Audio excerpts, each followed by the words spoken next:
Welcome back to the Bullpen podcast, where we spotlight business and marketing leaders and the strategies behind their success. Today, we're stepping into the marketing world with someone who knows how to cut through the noise and help businesses win.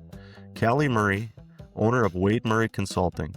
Callie isn't your typical consultant or agency. She's a hands-on fractional marketing leader who works alongside her clients to make their goals a reality.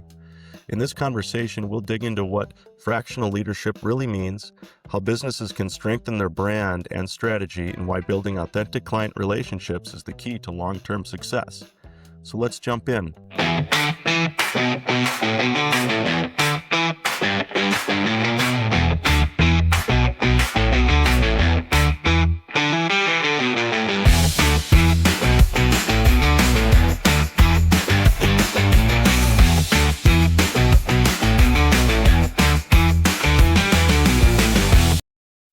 Many people still aren't familiar with the concept of fractional leadership. How do you explain it to a business owner who's never heard of it? I actually get that question a lot. What does it mean? What is fractional marketing leadership or fractional leadership in general? Not just marketing. And the best way to explain it, especially to like a small business, is having a director, VP, C-suite person in your organization, but only for a fraction of the time. So, having somebody come in partner for 3 to 4 hours a week, whatever the budget and the needs are. But maybe they can't afford. A small business can't afford a six-figure salary in every single department. So that's where a fractional leader does come in, and you can have the high-level strategy, conversations, planning, management, but just for a few hours a week, and maybe that's all they need. Yeah, totally. What are some of the biggest advantages of hiring a fractional marketing leader versus a full-time hire or agency? Money. Money. Money, money, money. So, I mean, Exactly. obviously, having, like I said, a full-time, let's say, CMO, you're looking, 200,000 plus potentially for an annual salary, not to mention all the benefits, and all of the other things that come with having an internal employee. So they get to save a ton of money, and maybe they do need a full-time, but specifically thinking of like the small to maybe getting into mid-size companies, they might not need that full-time, C-suite or VP. Right. So having a fractional person can have that same level of experience and strategy, but at less time. And so they end up saving a ton of money at the end of the day. Um, but then partnering with an agency, I mean, somebody still has to do the tasks, right? Like the daily execution items, the posting on social media, the actual sending of the emails, the updating the website, all of these other things. And so that's where an agency comes in, where a fractional person can manage them, or have an internal marketing coordinator or marketing manager who can help out with some of those more daily execution items. Yeah. So kind of on the flip side, what misconceptions do business leaders often have about fractional leadership? They and I've seen this, not calling anyone out. Um, they think that having a fractional marketing person, consultant, fractional marketing leader means that all the marketing is just going to be taken care of, right? So examples, posting a post on Google or updating on a landing page, making a new menu on a website, things like that. And the answer is yes, I can do those things for you. But do you want to pay my hourly rate to do those types of things? Or do you want to pay somebody $15 or $20 an hour to do those things? It's all about how you want to spend your money. And so I usually try to spin it like that. It's like, look at, our partnership as a resource for you that does cost a dollar amount, and we can use, those 3 to 4 hours a week for things like that. Or we can use those 3 to 4 hours a week for, bigger hot topic conversations, marketing research, marketing trends, talking about your branding and your brand message and what you want it to say to your clients. Um, so yeah, that's usually the best way I can Yeah, explain no, that I question. gotcha.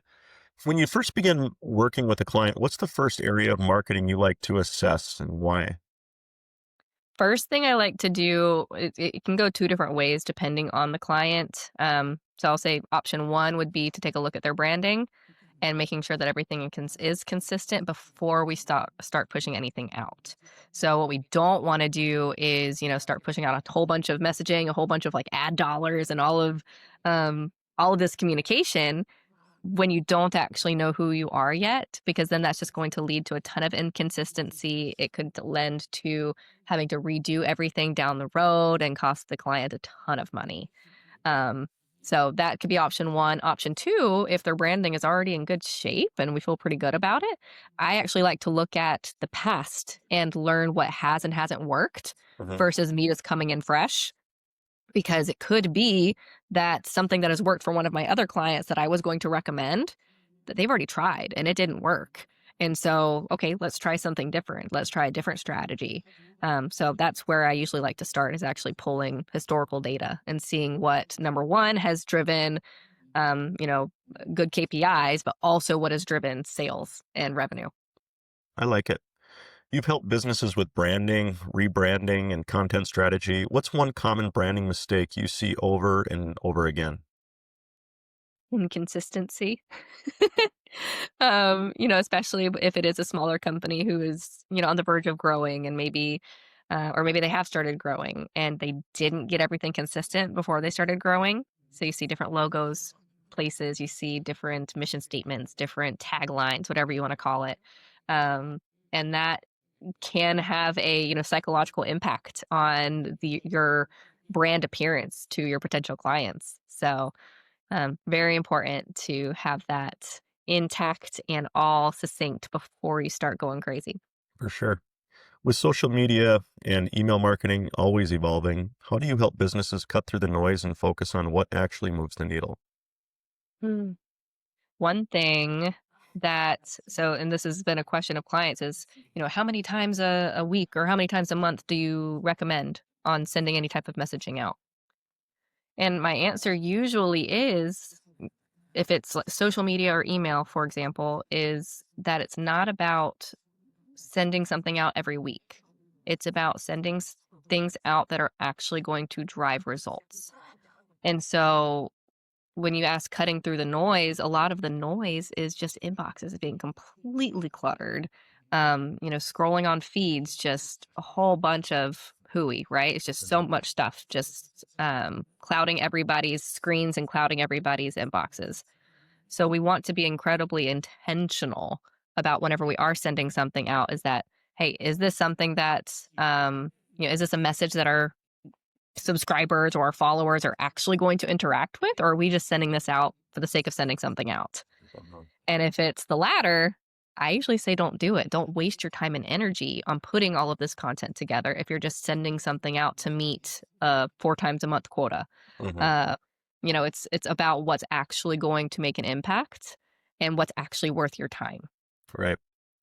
Reputation management is often overlooked. Why is it such a critical piece of a company's marketing strategy? Hmm. That is depending on the mark or the industry, right? So you've got your Googles, you've got your Yelps, you've got your TripAdvisors. I primarily work with restaurants currently, so most of my world is in Yelp, OpenTable, Resi, and all of these other platforms. Definitely. But that is where people go. Yes, there's going to be word of mouth recommendations. There's going to be client referrals and things like that. But if you are looking to attract new clients or new guests and to interact with your business, whatever that looks like, they go to Google, they go to the Yelps. That's where they go to find out their information. And number one, they're going to look at your score. They're going to see, if you've left a good impression on people who you've worked with in the past. But another big thing that people miss out on is responding, especially on Google. That's the number one, and Andrew, I'm sure you know this, obviously, but responding, even if it is only like 3 words, like, "Thanks for the great review," or, "Thanks for the 5 stars," whatever it is, Google likes that, and it will actually increase your SEO because of you responding to your reviews. And whenever clients and new potential guests are looking at your Google profile, if they see you responding, that's a whole another level of psychological drive for them to want to interact with you. If you've got a good score and they see that you're interacting and actually reading your reviews, means that you take your guest experience very seriously. Definitely. What trends in marketing right now do you think are overhyped and which ones are truly worth investing in? Let's say the hot topic of AI. Um, How did I guess it? I'm a user of AI. I use it. I absolutely do, right? Like I use it to help write blogs. I use it to help plan out calendars.